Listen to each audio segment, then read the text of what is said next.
The auction block in Charleston smelled like salt and iron, ocean spray mixed with blood from yesterday's whippings that still stained the wood. March 17, 1856. The crowd of plantation owners shuffled their boots, bored, barely glancing at the line of shackled humans waiting to be sold like cattle. Then a girl stepped forward, 10 years old, barefoot, her ankles raw from the ship's chains. The auctioneer grabbed her jaw, forced her mouth open to show her teeth. "Healthy specimen," he drawled. Then something happened that made every man in that crowd go silent. The girl spoke, not in broken English, not in the Yoruba or Igbo the other captives used. She spoke in Portuguese, fluent, confident, addressing a Brazilian merchant in the third row. Before he could respond, she switched to French, then Dutch, then languages no one in that crowd could even identify. 12 different tongues poured from this child who had never seen the inside of a schoolhouse, who couldn't read a single word. The auctioneer's hand trembled.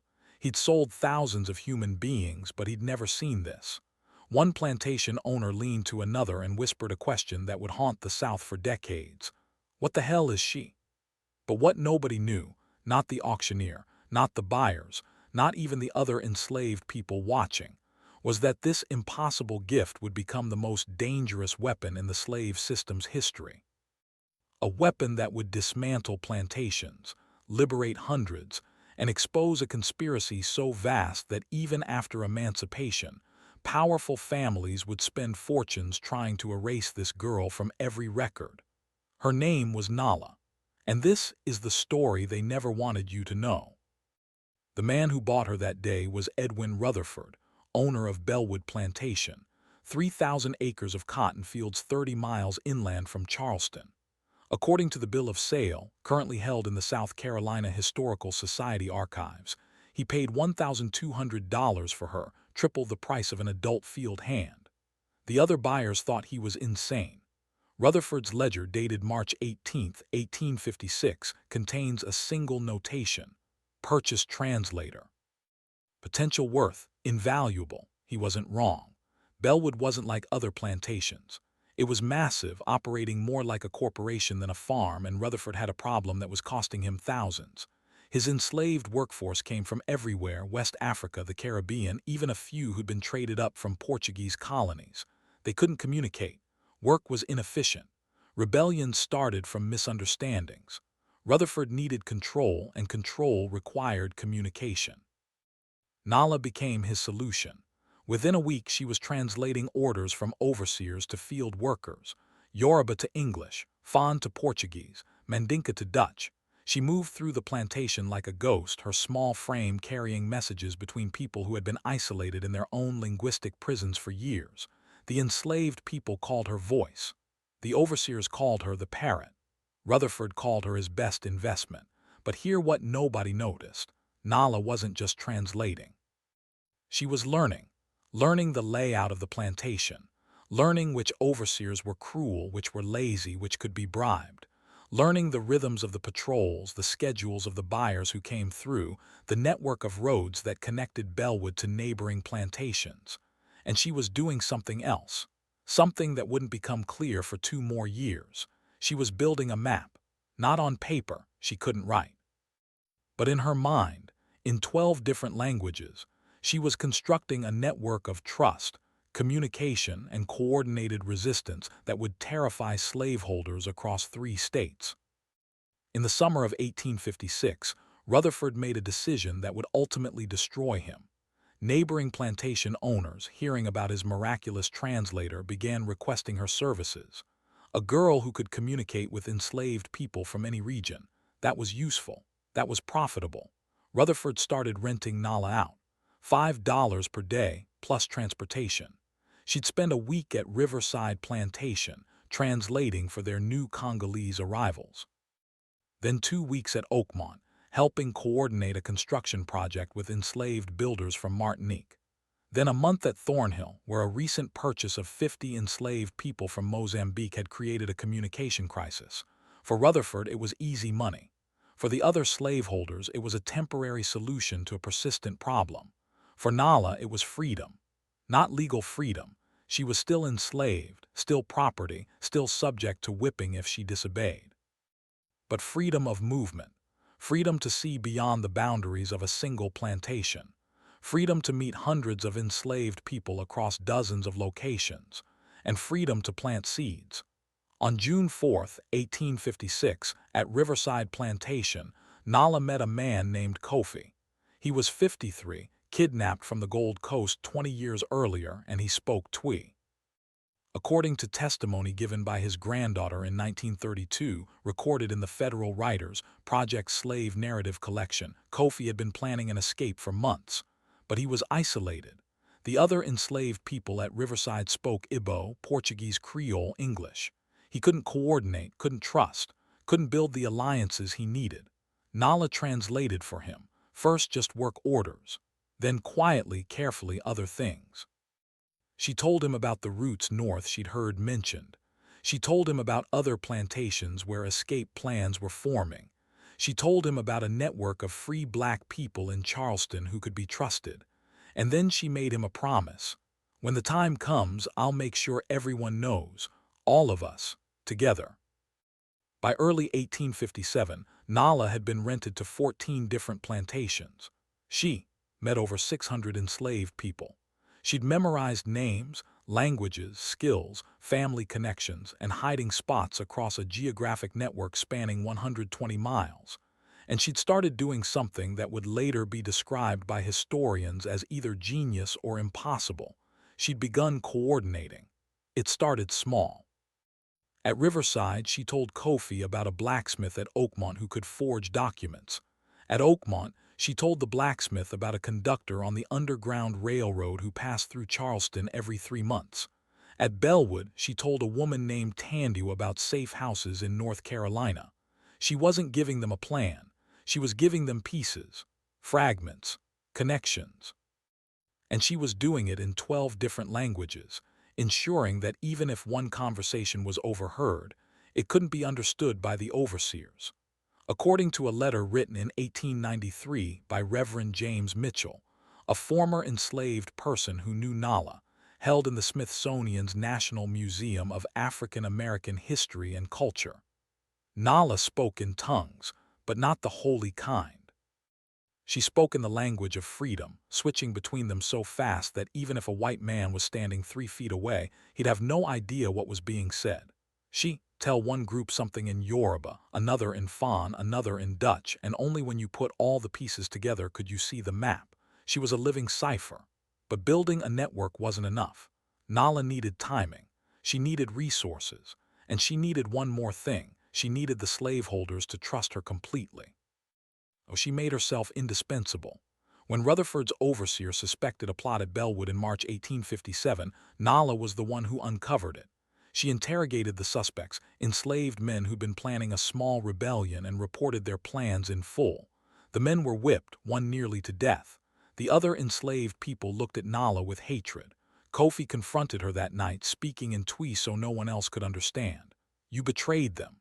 "I saved them," Nala shot back. "If I hadn't told, they would have hanged. Now they're alive, hurt but alive." Rutherford now believed she was loyal. The other plantation owners heard about it. The girl who'd stopped a rebellion. The girl who could be trusted to spy on her own people. Requests for her services tripled. If hearing about an 11-year-old child being forced to betray her own people just to survive makes your blood boil, then hit that like button and write in the comments. Nala deserved better. Because every second she spent in those fields, every language she was forced to use as a tool of oppression, was a second stolen from the childhood she never got to have. What Nala did next would later be described by historians as either the most sophisticated act of coordinated resistance in the antebellum South, or an impossibility that couldn't have happened. Because according to every surviving account, Nala somehow managed to synchronize an escape plan across 16 different plantations, involving over 200 enslaved people, speaking 12 different languages, without a single written word. No letters, no maps, no documents. Just her voice, her memory, and a level of strategic planning that military historians would later compare to campaigns led by trained generals.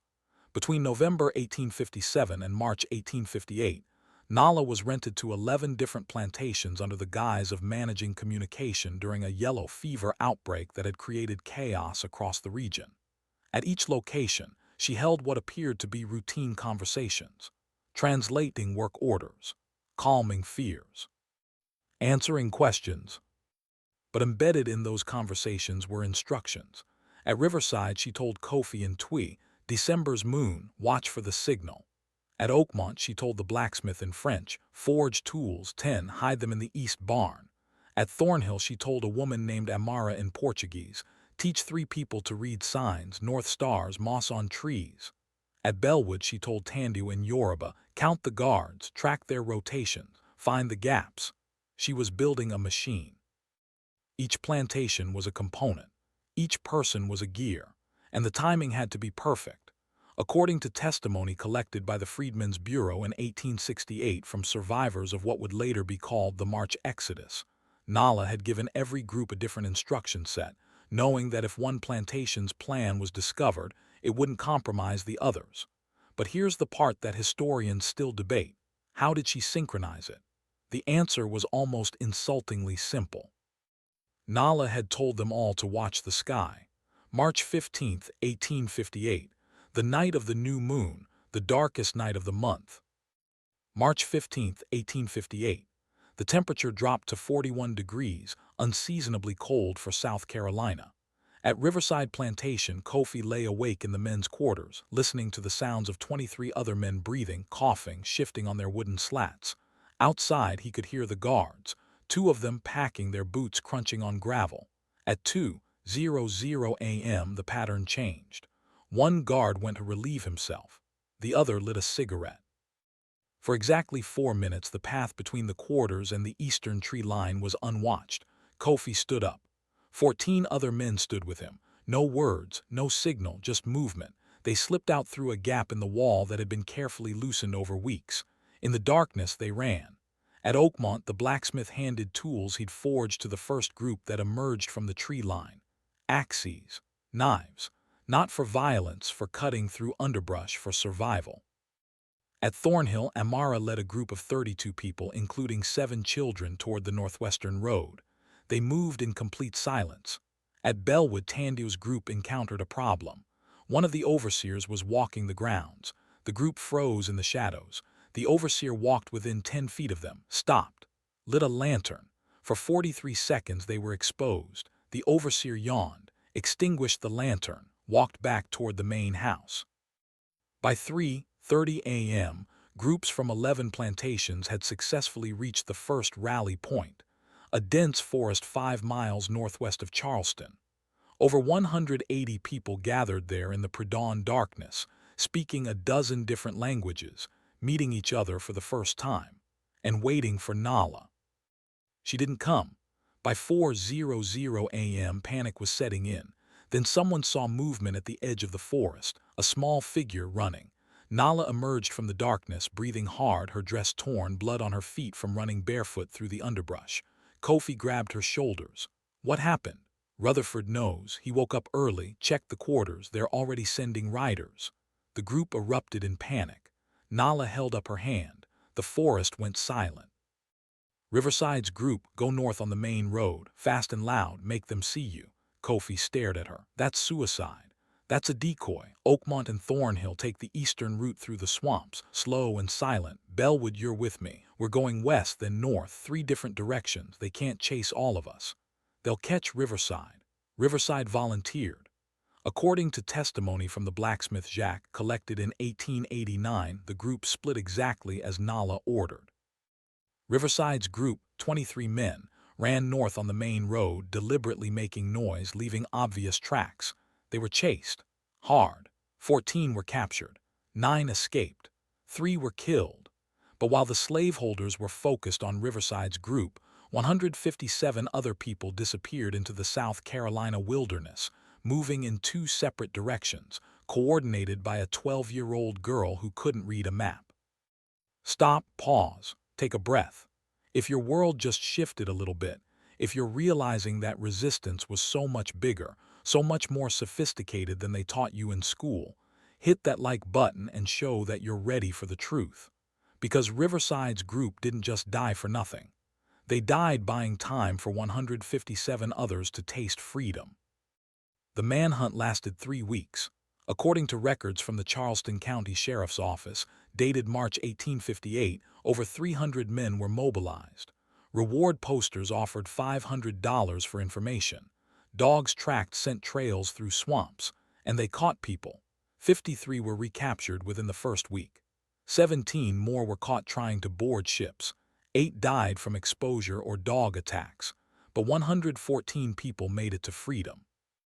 They reached Pennsylvania, New York, Canada. The South Carolina plantation system had just suffered one of the largest, most coordinated escapes in its history, and every slaveholder knew who was responsible. On March 23, 1858, Edwin Rutherford filed a report with Charleston authorities, excerpted in the Charleston Mercury newspaper. "I am convinced this conspiracy was orchestrated by the translator known as Nala. I am offering a reward of $1,000 for her capture alive." But here's the twist nobody expected. Nala hadn't escaped. She returned to Bellwood Plantation, voluntarily. Tandio's testimony, recorded in 1902, describes what happened. "We were 10 miles out safe, moving toward the next safe house. Nala stopped, said she was going back. We thought she was insane. I grabbed her arm, told her she'd earned her freedom. She looked at me with those eyes, old eyes in a young face, and said, 'There are 400 more people on these plantations who didn't know about tonight. If I leave, they'll never get out. I'm going back.'" When Nala walked back into Bellwood Plantation on March 17, 1858, the overseer found her standing in the main yard at dawn, covered in mud, bleeding from cuts on her arms and legs. According to Bellwood's punishment log, held in the South Carolina State Archives, translator returned, claims she was abducted by escaped slaves and managed to escape, appears injured. Rutherford ordered her confined but not punished pending investigation. Rutherford didn't believe her story. But he also didn't have proof, and more importantly, he still needed her. The escape had created catastrophe. The enslaved populations were emboldened. Communication had broken down. Rutherford had a choice: kill Nala as an example or use her to restore control. He chose control. Over the next 5 years, Nala became more valuable than ever. She was rented constantly, moving between plantations, translating, watching, and quietly, invisibly, she kept building. But this time, she was more careful. She didn't organize another mass escape. Instead, she focused on small groups: 2 people here, 5 people there. According to records compiled by the Underground Railroad Historical Project at the University of Maryland, between 1858 and 1863, at least 73 enslaved people escaped from plantations where Nala had worked. Each escape was small enough not to trigger alarms. Nala had learned that massive resistance attracted massive retaliation. But small, persistent resistance, that was sustainable. The Emancipation Proclamation was issued on January 1, 1863, but freedom wasn't immediate. In South Carolina, plantations continued operating, but something had shifted. In March 1863, Union forces took control of Charleston.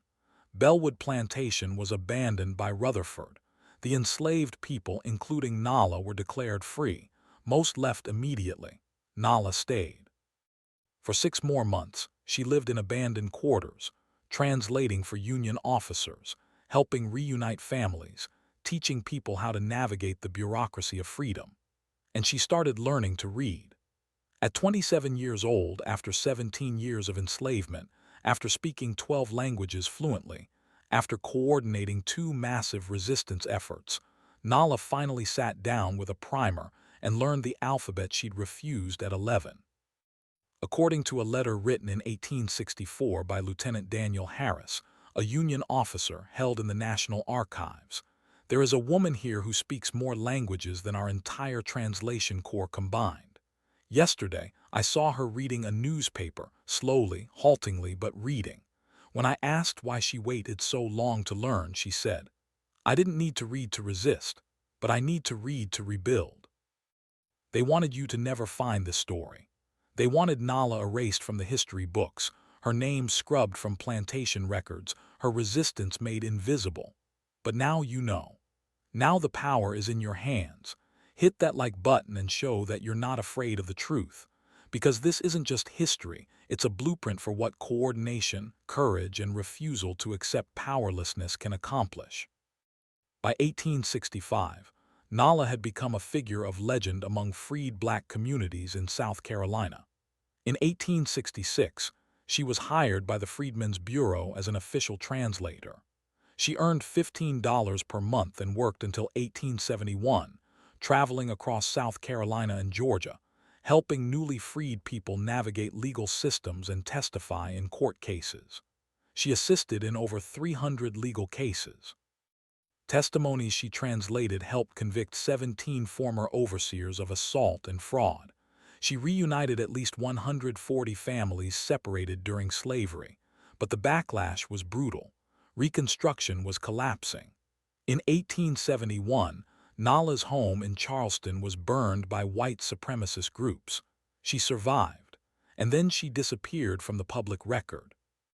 Between 1871 and 1889, there are no official documents for anyone matching her description.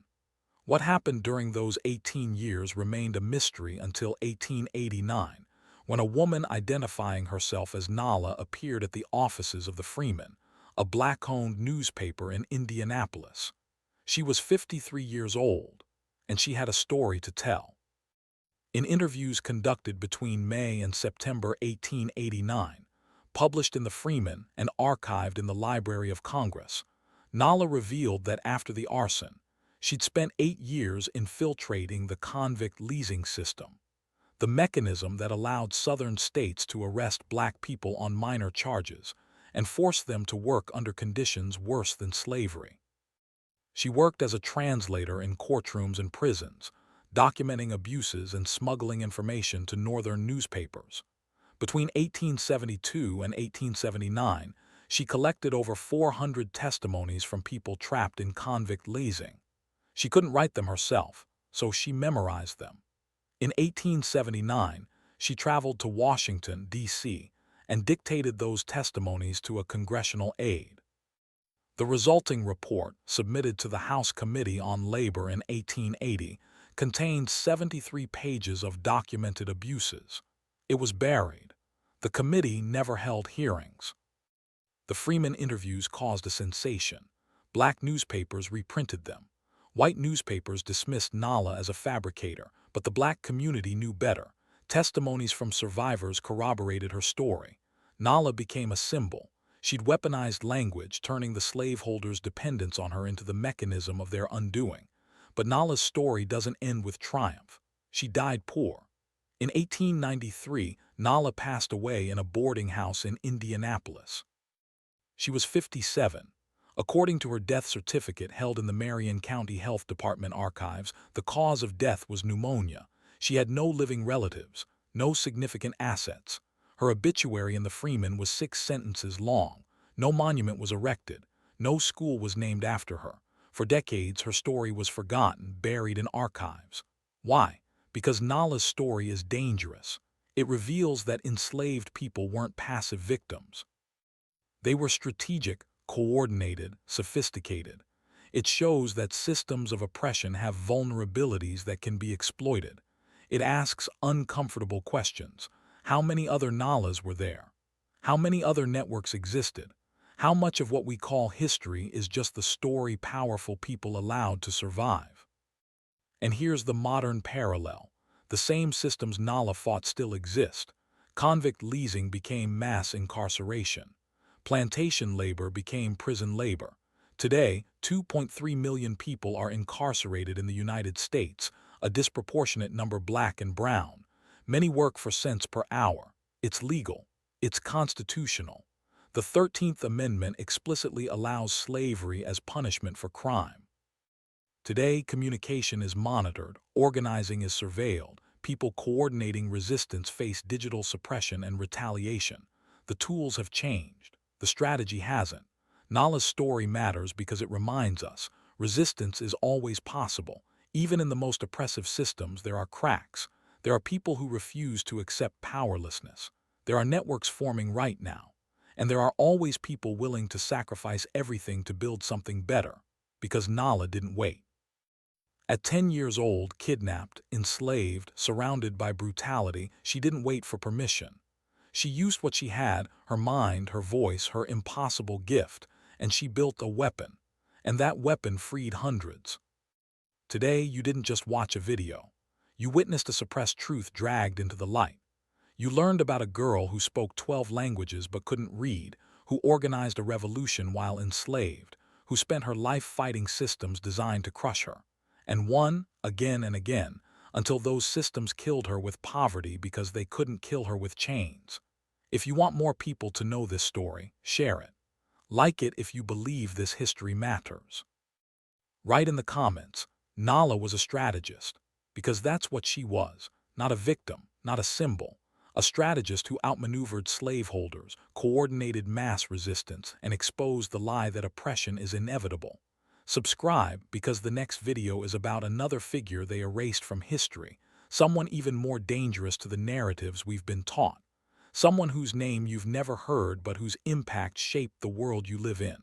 I can't do this work alone. I need you to carry these stories forward, to ask the hard questions, to look at the systems around you and recognize the patterns. Tell me, will you stay silent or will you fight?